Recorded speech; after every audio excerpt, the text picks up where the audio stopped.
Already I'm working on a 2002 Isuzu Trooper with the 3.5 and the 4L30E transmission. It's got some drivability issues. You'll be driving it down the road. It'll just randomly shut off, it'll surge, it'll flutter. You put in neutral, it'll die, you put in park, it'll die. It does all kind of random weird drivability issues. So if you look here, I got the Autel hooked up. I'm going to connect to it. I got my Bluetooth dongle in there. I'm going to hit Diagnosis. So on this one, the engine computer and the tranny computer is the same computer. It's just partitioned in the computer. So I'm going to go to the engine computer, the 3.5 V6. And what I want to look at right now is, once it pulls up my live data, I'm going to go to engine data.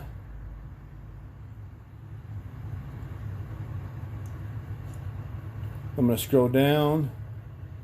I'm already down vehicle speed. And obviously we're at 0 miles an hour right now. So what I'm going to do now is I'm going to go into the vehicle and start it. And while you watch the scan tool there, and you're going to see the vehicle's not moving, but I'm going to start it.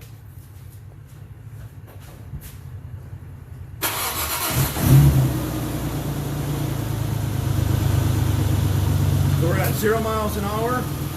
I'm going to put it through the gears, but we're not going to move, and eventually you'll see this thing. Well, right there, it's doing it. It's reading 11 miles an hour. It's not going 11 miles an hour. The vehicle's sitting here. So it was if he ran over. It's going 50, 80, 100 miles an hour. Vehicle speed. That is completely incorrect, right?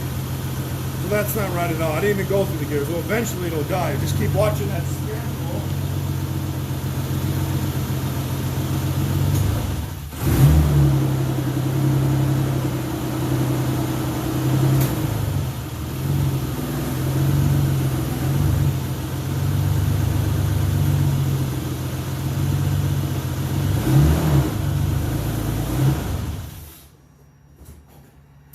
And then it just died, obviously, probably right there. Now it's saying 0 again. So that's the issue. So if you look at this wiring diagram here, what I'm looking at is the transmission speed sensor. That's the one we're looking at on the scan tool. It's 2 wires going to the PCM, which is part of the transmission control module. Like I said, it's partitioned. All these wires means it's got a shielded ground. And it's an AC type of sensor. It creates its own AC circuit. What I think is happening is the alternator is producing too much AC current, you know, because it goes through a diode bridge, and then it goes through the diodes from AC, comes out the other side, should be DC. I think there's too much AC current going on, and that's what's interfering with this and sending this signal from the alternator to this and creating an AC signal, which is tricking this, and it's tricking the computer. Why isn't the speedometer in the dash moving up and down? Well, there's another sensor. It's a 3-wire sensor, vehicle speed sensor, that goes to the dash. Also gives a little feedback to the computer, but that's not our problem. It's this speed sensor right here, or the alternator causing problems. So if you come over to my computer, I have my oscilloscope set up. I have it on AC coupled, because that's what I'm measuring, AC current. I got 1 volt on a 5 millisecond division time frame. I'm going to start it up again. And we're going to watch that. Now, you should not have more than 300 millivolts or 0.3 of a volt total of AC ripple, which would be like right there top, or 0.3 would be up there, but for positive negative it would be 0.15 top and 1.5 negative. Positive negative 1.5 would give your total 300. So let me start it again.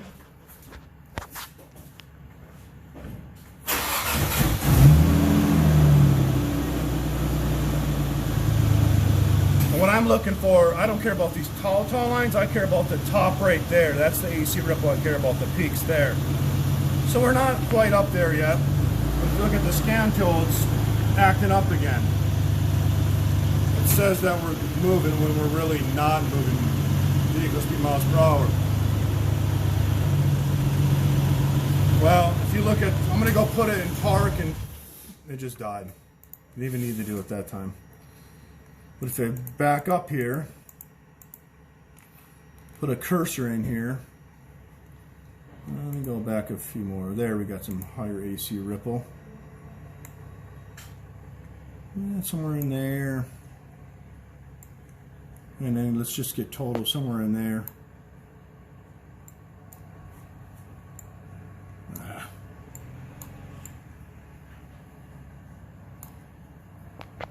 And back up here. It's not real bad on these screens. I mean, you can see we got about 0.3. Not real bad, but we before we started recording this video, we had 0.8, 0.9, basically almost a volt of AC ripple. So now what I'm going to do is we're going to unplug the battery positive cable from the alternator and redo these checks.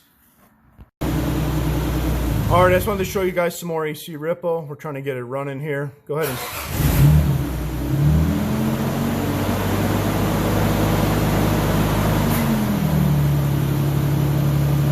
Already rev it to 2000.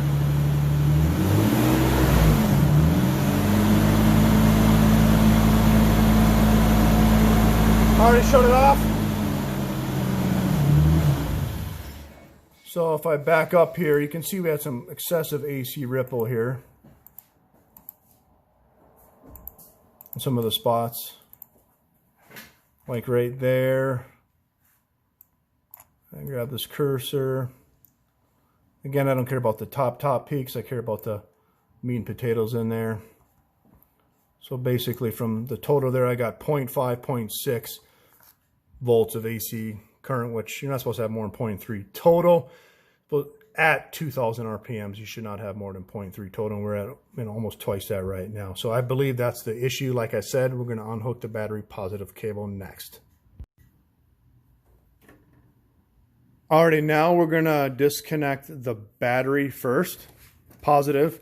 I think I said earlier we're going to disconnect the battery, but I meant we're just going to connect the alternator battery positive terminal. The reason we're disconnecting the battery positive terminal first is so when we're unhooking the battery positive cable. I don't know if you guys can see that down here. You can see his hand there, yep. We don't want to arc anything, battery positive to ground, so he's going to unhook that wire down there. That's coming right from the alternator to charge the battery and the whole entire system on the vehicle. We're going to disconnect that and do the same test, but after we disconnect that, we're going to hook up the battery positive cable again. So you're going to move that off to the side so it's not touching that post at all. Come back up here, hook up the battery again. And then we're going to start it and do the same checks. Alrighty, so we got the alternator battery positive unhooked. What I'm going to do now is go back into live data, engine data. I'm not going to show you the oscilloscope right now because it's not going to be no AC ripple unless you go right to the alternator, but we have it unplugged, so there's no point of showing that. Go down to vehicle speed, it will graph it, easier to see on our eyes. 0 miles an hour, so while you watch that, I'm going to start it again.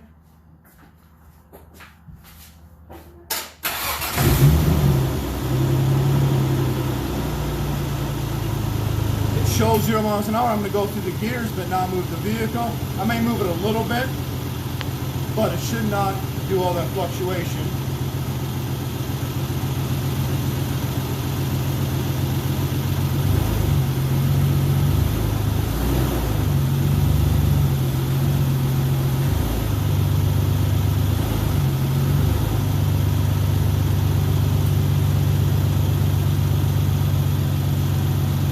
If you notice, I went through all the gears just like last time and it showed 0, right? It's not moving at all.